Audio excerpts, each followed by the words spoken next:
Risk എന്നതുകൊണ്ടുള്ള ഉദ്ദേശം ഭക്ഷണം മാത്രമല്ല. ഒരു മനുഷ്യന് അവന്റെ ജീവന്റെ നിലനിൽപ്പിന് ആവശ്യമായ സാധനങ്ങൾ, വസ്തുക്കൾ എന്തൊക്കെയുണ്ടോ അതൊക്കെ റിസ്ക്കിൽ ഉൾപ്പെട്ടു. ഭക്ഷണമായാലും വസ്ത്രമായാലും വെള്ളം, വായു, അവന് ജീവിക്കാൻ ആവശ്യമായ മറ്റു സാഹചര്യങ്ങൾ അതെല്ലാം റിസ്ക്കിൽ പെട്ടു. അല്ലാഹുവേ, അതിനൊക്കെ കൂടി കോമൺ ആയിട്ട് പറയുന്ന വാക്കാണ് റിസ്ക്. അല്ലാഹുവേ, നീ ഞങ്ങളുടെ റിസ്ക്കിൽ വിശാലത നൽകണമേ അല്ലാഹ്. എന്നൊരു മുഅ്മിനായ മനുഷ്യന്റെ ദുആയിൽ എപ്പോഴും കടന്നു പോകേണ്ട ദുആകളിൽ ഒന്നാണ്.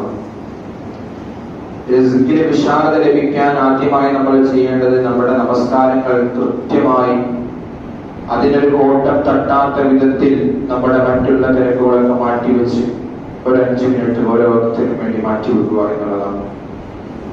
രണ്ടാമതായിട്ട് ഒരു മുഅ്മിനായ മനുഷ്യന്റെ റിസ്ക്കിൽ വിശാലത ലഭിക്കാൻ പരിശുദ്ധ ഇസ്ലാം പഠിപ്പിച്ചു തന്ന കാര്യം യാത്ര ചെയ്യണം. അല്ലാഹു അനുവദിച്ച, അല്ലാഹു ഇഷ്ടപ്പെടുന്ന ആളുകളുടെ അടുത്ത്